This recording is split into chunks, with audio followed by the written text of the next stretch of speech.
ብዙሓት ሰዎች ንሕና ደቂ ኣንስትዮ ካብ ልብና ንክነፍቅሮም ገንዘብ ክቡር መኪና ወይ ድማ ፍሉይ ትርኢት ጥራይ ዘድሊ ይመስሎም ግን እቲ ሓቂ ሚስጥር እዩ ክንደይ ሃፍታማትን ጽቡቓትን ሰብኡት እዮም ፍቕሪ ሲኢኖም ዝሳቀዩ ዘለዉ ክንደይ ተራ ዝመስሉ ሰብኡት ድማ እዮም ብዓይንና ከም ንጉስ ዝረኣዩ ኣብዛ ቪድዮ እዚኣ ንሓንቲ ጓል ብገንዘብ ወይ ብናይ ላዕሊ ነገራት ዘይኮነስ ብስነ ልቦናዊ መንገዲ ብምትንካፍ ካብ ልባ ፈጺማ ከይትርስዓካን ብሙሉእ ልባ ንክተፍቅረካን ዝሕግዙኻ ሸሞንተ ዘይስገሩ ሚስጥራት ካብ ውሽጢ ልብና ክነግረካ እዩ ብፍላይ እቲ ሻምናይ ነጥቢ ንስነ ኣእምሮና ተቆጻጺሩ ፍቕሪ ካብ ውሽጥና ክዓትር ዝገብር ሚስጥር እዩ እዚ ትሕዝቶ እዚ ህይወትካ ናይ ፍቕሪ ዓለምኻን ንሓዋሩ ክቕይሮ እዩ ካብ መተውዩ እስከብ መወዳእቱ ሓንቲ ሰከንድ ከይዘለልካ ትዕግስቲ ትስማዕ እዩ ቀዳማይን መሰረታውን ነጥቢ ዘይናወጽ ርእሰ ተኣማንነት እዩ ብዙሓት ሰብኡት ርእሰ ተኣማንነት ክበሃል ከሎ ዓዊልካ ምዝራብ ወይ ድማ ዘይብልካ ሃፍቲ ከም ዘለካ ጌርካ ምዕንድዳር ይመስሎም እዚ ግን ዓብይ ስሕተት እዩ ሓቀኛ ርእሰ ተኣማንነት ጸጥታን ርግጸኝነትን እዩ ዘለዎ ንሕና ደቂ ኣንስትዮ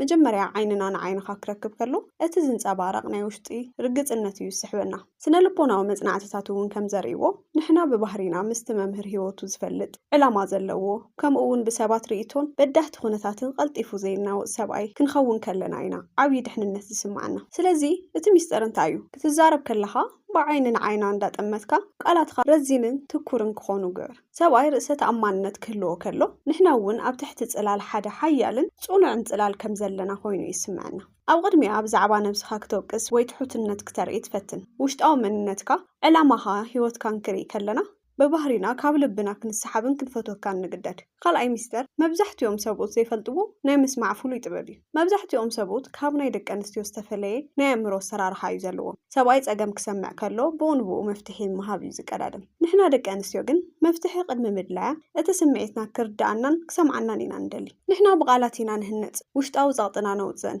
ንስኻ ካብቶም ተራ ሰብኡት ፍልይ ክትብል እንተደሊኻ ክትዛረብ ከለኻ ሙላቕ ቃልብ ወሃባ ቴሌፎንካ ቅሚጥኻ ዓይና እንዳጠመትኻ ሓሳባታ ከም ዘገደሰልካ ብኣካላዊ ቋንቋ ሓርያ እቲ ዝዓበየ ስነ ልቦናዊ ሜላ ግን እዚ እዩ ተንብበልካ ዘላ ነገር ጥራይ ዘይኮነስ እቲ ብድሕሪት ቃላት ዘሎ ስምዒት ተስተውዕለሉ ኣለካ ንኣብነት ሎሚ ስራሕ ኣዝዩ ደኺሙኒ ክትብል ከላ እሞ ኣዕርፊ ከም ምባል ዘይኮነስ ናይ ብሓቂ ሎሚ በዳህ መዓልቲ እዩ ነይሩ መስለኒ ውሽጥኸ ከመይ ኣሎ ኢልካ ሕተታ እዚ ክትገብር ከለኻ እዚ ሰብዚ ካብ ኩሉ ሰብ ንላዕሊ ውሽጠይ ይርዳእኒ እዩ ዝብል ዓሚቕ ናይ ፍቕሪ ስምዒት ኣብ ውሽጡ ይቐርጽ ሳልሳይ ነጥቢ እቲ ብዙሓት ዘይጥቀምሉ ግን ድማ ኣዝዩ ሓያል ዝኾነ ሚስጥራውነት ጥበብ እዩ ንሕና ደቂ ኣንስትዮ ብባህሪና ሚስጥር ዘለዎ ክንፈልዮን ህንጠየሉን ቀልጢፉ ዘይግመት ሰብኣይ ይስሕበና እዩ ሓደ ሰብኣይ ኩሉ ውሽጡ ናይ ድኽመቱ ታሪኽ መዓልታዊ ውዕልኡ ከም ክፉት መጽሓፍ ቀልጢፉና እንተንቢብናዮ እቲ ናይ ምስሓብ ሓይሊ ቀልጢፉ ይሃስስ 24 ሰዓት ፍኖ ወይ ትኹኑ ናይ ባዕልኻ ህይወት ስራሕ ዕላማን ናይ መሓዙት ግዜን ይሃሉኻ መልእኽቲ ክንሰደልካ ከለና ብኡንብኡ ካብ መምላስ ሒደት ደቃይቕ ተጸበ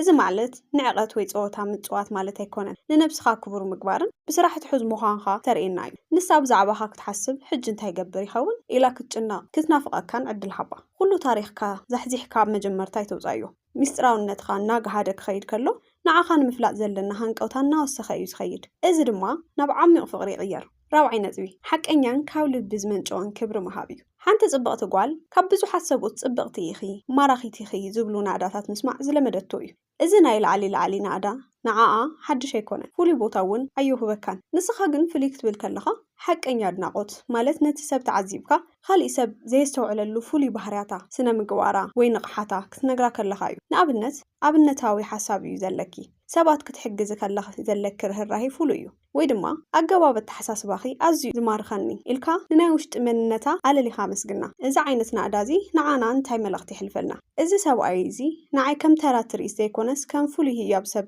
ይርኤንን የኽብረንን ኣሎ ዝብል ስምዒት ይሕድረልና ንሕና ደቂ ኣንስትዮ ብነብስና ክንኽበርን ክንድነቕን ከለና እቲ ዓሚቕ ፍቕርናን እምነትናን ንዓኻ ጥራይና ንበካ ሓምሻይ ነጥቢ ብስለት ስምዒት ወይ ስነ ልቦናዊ ርግኣት እዩ ንሕና ደቂ ኣንስትዮ ብባህሪና ተለዋዋጢ ናይ ስምዒት ማዕበል ክንሕልፍ ንኽእል ኢና ንሓደ መዓልቲ ሕጉሳት ካልእ መዓልቲ ድማ ብዘይ ምኽንያት ዝጓሃና ወይ ዝሓረቕና ክንኸውን ንኽእል ንኸውን ኣብዚ እዋን እዚ እዩ እምበኣር እቲ ናይ ሓቀኛ ሰብኣይ መንነት ዝፍተን ብዙሓት ሰብኡት ንሕና ስምዒታዊ ክንኸውን ከለና ብማዕረ ይሓርቁ ይባእሱ ወይ ድማ ኩነታት የጋድዱ ንስኻ ግን ከም ከውሒ ጽኑዕ ክትኸውን ኣለካ። ርግእ ዝበለ ሓይሊ ርኢ ንስኻ ክትናወጽ ከላ ንስኻ ናይ ምርግጋእ ባሕሪ ኢኹን። ኩነታት ብህድኣትን ብምርድዳን ክትፈትሕ ከለኻ ስምዒትካ ክትቆጻጸር ከለኻ ንሕና ብውሽጥና ዓብዪ ናይ ዕረፍቲ ስምዒት ንረክብ። እዚ ሰብኣይ እዚ ኣብ ዝኾነ ናይ ህይወት ማዕበል ክምርኮሰሉ ዝኽእል እሙን ሓይሊ እዩ ኢልና ክንኣምነካ ንጅምር። እዚ እምነት እዚ ድማ መሰረት ናይቲ ዘይብተኽ ናይ ልቢ ፍቕሪ እዩ። ሻድሻይ ነጥቢ ድሕንነትን ዕቑባን ምሃብ እዩ። ድሕንነት ክበሃል ከሎ መብዛሕትኡ ግዜ ኣካላዊ ሓይሊ ጥራይ ዝመስለና ሓቂ እዩ። ሰብኣይ ዕቑባ ክኸውን ኣለዎ።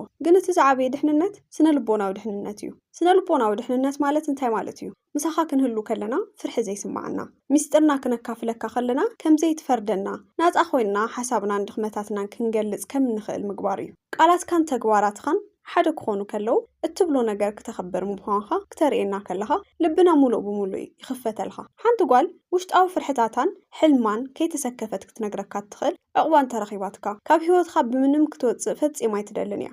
ንዓኻ ከም ዓንደ ርእሲ ህይወታ ጌራ ክትቆፅረካ ትጅምር። ሻብዓይ ነጥቢ እቶም ንኣሽቱ ዝመስሉ ግና ድማ ዓበይቲ ትርጉም ዘለዎም ናይ ሓልዮት ተግባራት እዮም። ፍቕሪ ዓበይቲ ውህብቶታት ጥራይ ዝህነፅ ይመስለና ይኸውን። ግን እቲ ሓቂ ኣብቶም ኣናእሽተን ዝርዝራት እዩ ዘሎ። ንሕና ደቂ ኣንስትዮ ንእሽቱ ነገራት ናይ ምዕዛብ ፍሉይ ተውህቦ ኣለና። ንኣብነት ዝፈተወቶ ዓይነት ምግቢ ወይ ድማ ቡን ኣስተውዒልካ ሃንደበት ምግዛእ፣ ጸሊም መዓልቲ ክትሕልፍ ከላ ከመይ ውዒልኪ ኢልካ ብሓቀኛ ሓልዮት ምሕታት ወይ ድማ ጥንኩር ኩነታት ክገጥማ ከሎ ብግብሪ ኣብ ጎና ምዃን። እዞም ንእሽቶን ነገራት ንስኺ ኣብ ልበይና እምሮይና ኣለኺ ዝብል ሓያል መልእኽቲ እዮም ዘመሓላልፉ። እዚ ሓልዮት እዚ ብገንዘብ ዝዕደግ ኣይኮነን፣ ካብ ሓቀኛ ግዜ ናቓልቦን እዩ ዝምንጩ።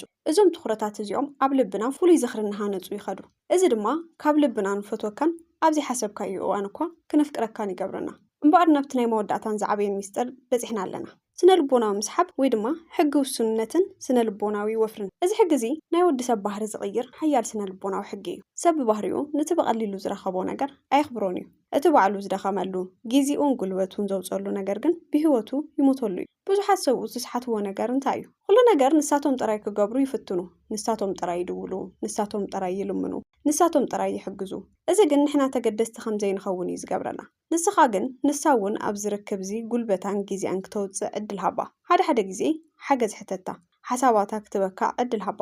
ንዓኻ ክትንከባኸበካን ክትሐጉሰካን ክትፅዕር ከላ ኣይትኸልኽላ። ንሕና ብሂወትካ ቦታ ከም ዘለና ክነርኤካ ክንፅዕር ከለና እቲ ዓሚቕ ፍቕርናን ምቅርራብናን በዕፅፊ ይውስኽ። እቲ ዝፀዓርናሉ ፍቕሪ ድማ ካብ ልብና ክንሕልዎ ንግደድ። ፍቕሪ ደቂ ኣንስትዮ ብገንዘብ ወይ ብናይ ላዕሊ ቲያትር ዝዕደግ ኣይኮነን። ሓቀኛ ፍቕሪ ካብ ኣኽብሮት፣ ካብ ምርድዳእ፣ ካብ ትምሳኻ ከም ሰብኣይ ዘለካ ጽንዓትን ርግጽነትን እዩ ዝምንጩ። እዞም 8 ነገራት እዚኦም ተራሜላታት ኣይኮኑን። ንሕና ደቂ ኣንስትዮ ውሽጥና ዝመሃርናሎም ወርቃውያን ሕግታት እዮም። እምበኣር እዞም 8 ነጥብታት ንዓኻ ዝያዳ ዝፈተነካን ክትገብሮ ዝደለኻን ኣየና እዩ? ኣብ ኮሜንት ጻሓፈለይ። እዛ ቪድዮ እዚኣ ጠቃሚት ኮይና ተረኺብኩማ ነዛ ቻናል ሰብስክራይብ ብምግባር ነዛ ቪድዮ ድማ ላይክ ብምግባር ኣባላት እዛ ስድራ ቤት ኩኑ። ንመሓዙትኩም እውን ሼር ግበሩሎም። ብኻሊእ ኣገዳሲ ትሕዝቶ እስካብ ንራኸብ ሰላምን ፍቕርን ንዓኹም ይኹን።